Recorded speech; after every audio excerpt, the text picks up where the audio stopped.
Her smile, her name, it was known around the world. Yet what we know of Farrah Fawcett was only a fraction of who she was. I'm constantly surprised when... For decades, Farrah Fawcett was more than a Hollywood star, she was a global phenomenon.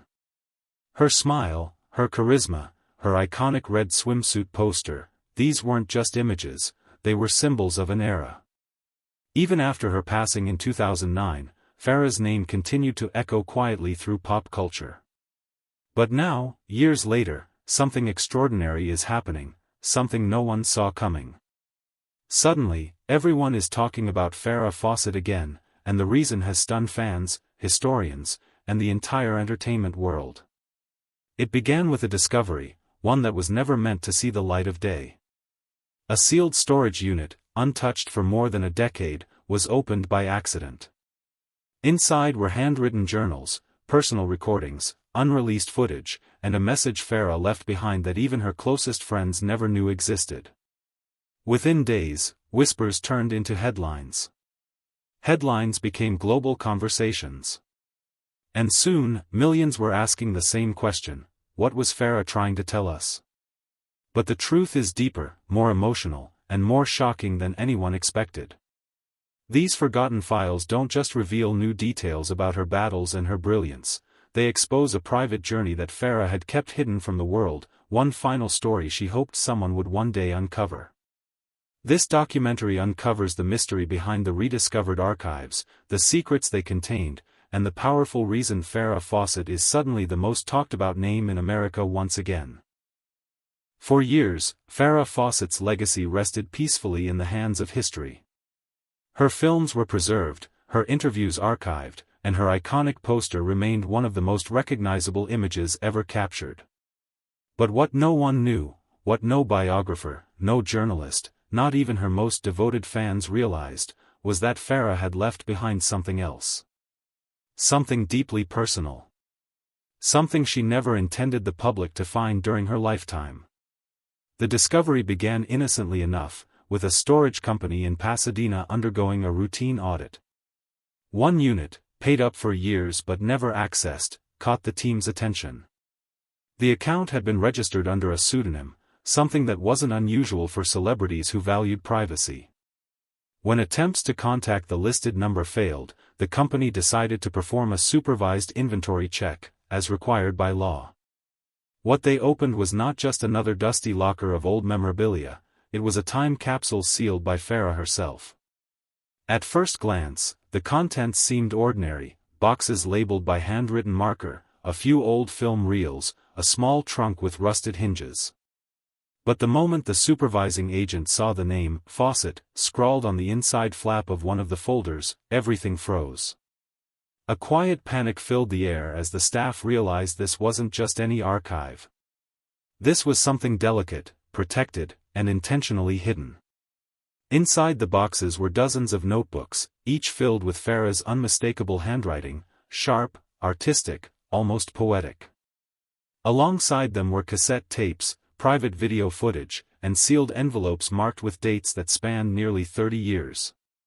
Some were labeled "for later." Others simply said, "not yet." None provided clear instructions. But one thing was obvious: Farrah had lived a much more intricate, emotional, and reflective life than anyone had realized.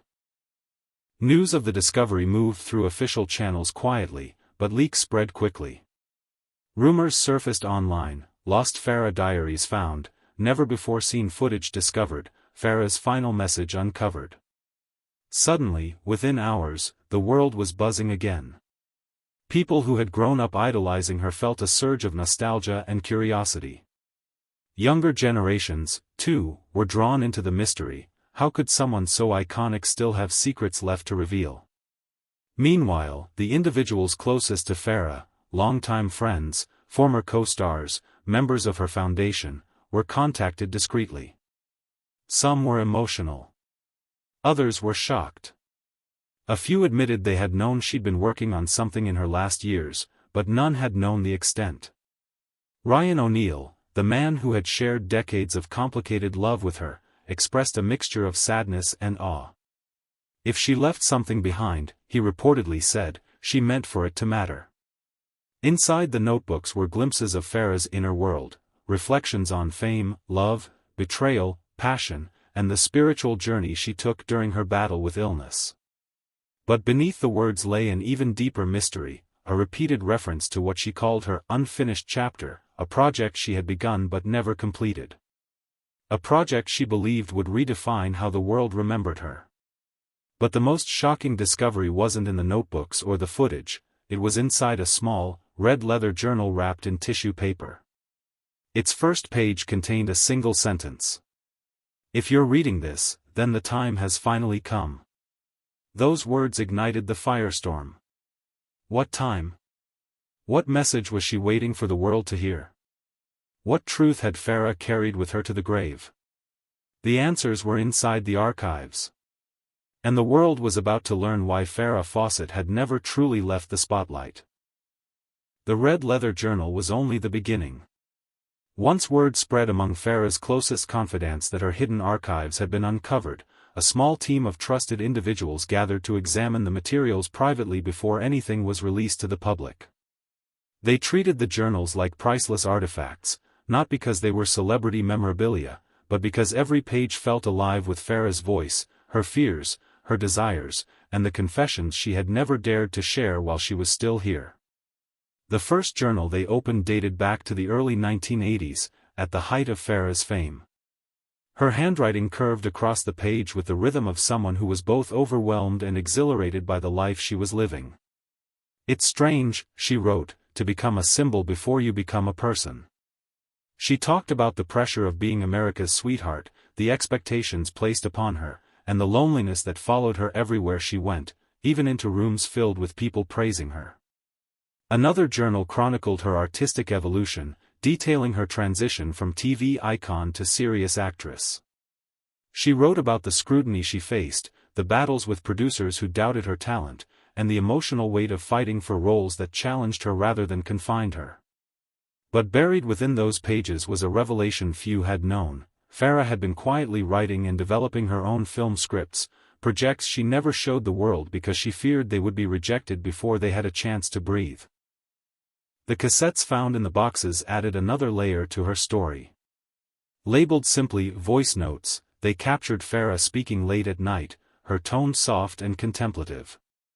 Some were reflections on the day's events. Others were messages to herself, reminders to stay strong, to be brave, to trust her instincts. But several of the tapes revealed something no one expected. Farrah was documenting a decade-long private project she referred to only as the Chronicle. According to her notes, the Chronicle was intended to be her most personal work, a collection of truths, experiences, and secrets about her life in Hollywood, the relationships that shaped her, and the hidden forces she encountered behind the scenes. She described it as the story I never told, the one they never wanted me to tell. Some entries hinted at pressures from studios, betrayals from people she trusted, and a spiritual awakening that fundamentally changed how she viewed fame. But the most haunting part came from a series of journal entries dated during her struggle with cancer. In them, she wrote not with fear, but with clarity. She reflected on her past, confronted her regrets, and revealed a deep awareness of her legacy. Yet she never expressed bitterness. Instead, she wrote with gratitude, strength, and a determination to leave behind something meaningful. It was in these final years that she completed the red leather journal, the one that had caused such a stir. In it, Farrah addressed the world not as an actress, or an icon, or even as a woman fighting for her life. She wrote as someone who had made peace with her journey and wanted others to understand her truth. She wrote, "I spent my whole life being looked at. Now I want to be heard." Those 8 words electrified the team analyzing her archives. Farrah wasn't simply reminiscing, she had a purpose. She wanted the world to see the parts of her that had remained hidden, misunderstood, or overshadowed by her beauty and fame. And she had entrusted that truth not to her friends, not to Hollywood, but to time itself. The journals were more than memories. They were a blueprint. A message. A story waiting to be told. And the next revelation buried in the archives would push the mystery into an entirely new level of shock. The journals had already shaken everyone involved, but nothing prepared them for what came next. At the bottom of one of the storage boxes, beneath notebooks, letters, and folders, were 3 unmarked mini-DV tapes. No labels, no dates, nothing to suggest what they contained.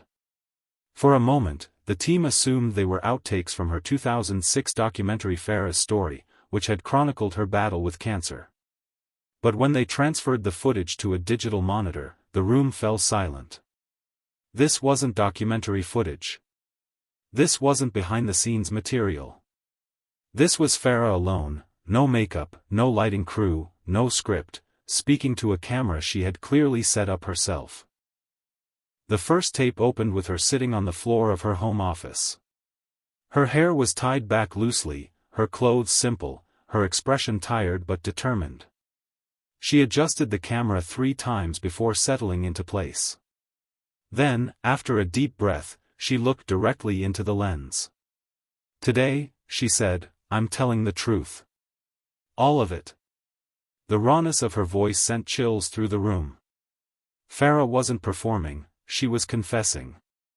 What followed was a collection of reflections, confessions, and revelations she never shared publicly. She spoke about the burden of fame, the betrayal she felt from people she trusted, and the spiritual struggle she faced as her illness progressed. At one point, she said something that would later dominate headlines around the world. "They will try to control my story. But they can't control this." What exactly she meant by "they" became a subject of intense debate.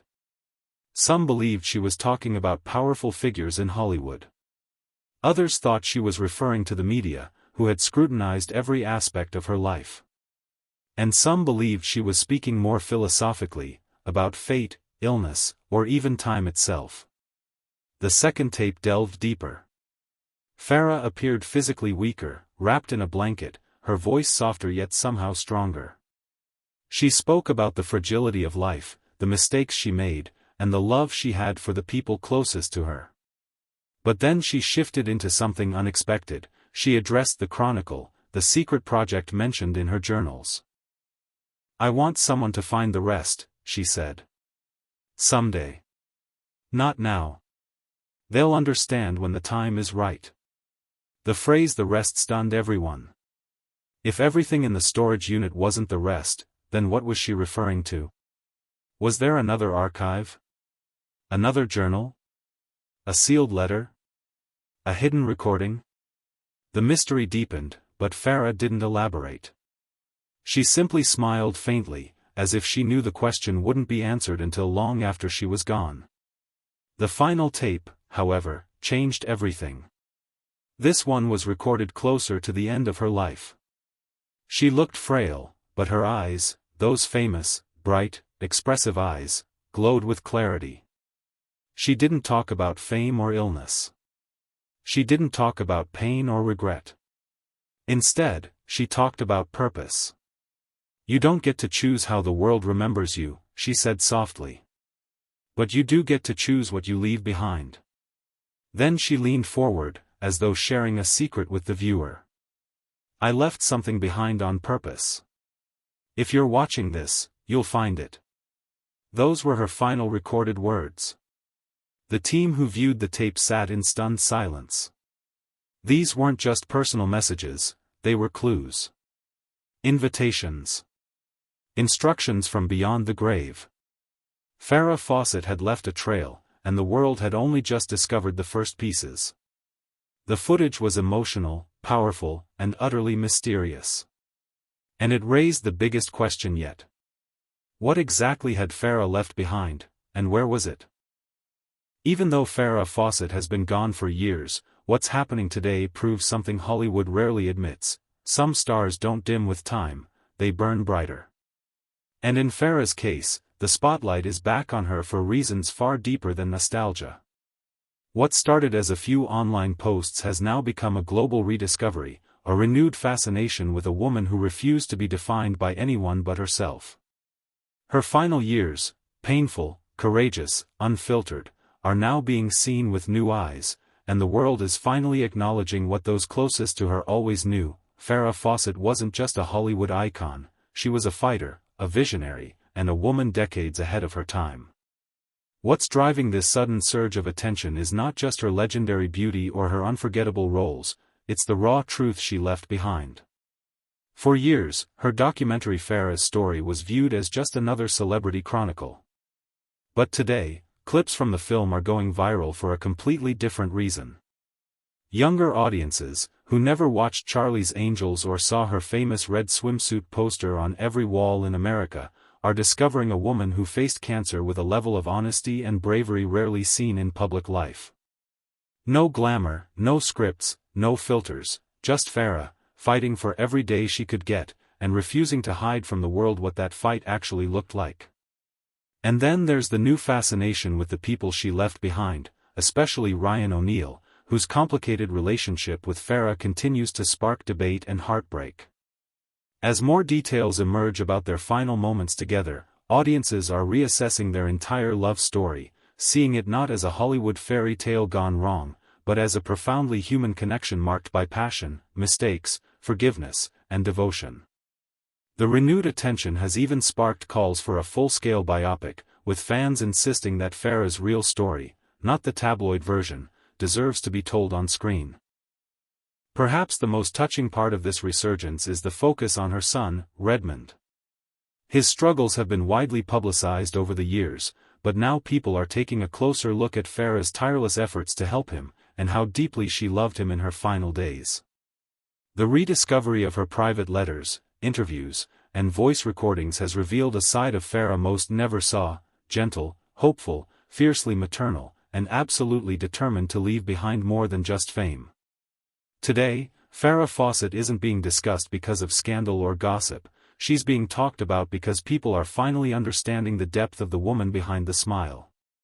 Her foundation continues to fund groundbreaking cancer research. Her documentary is inspiring millions who are fighting their own battles.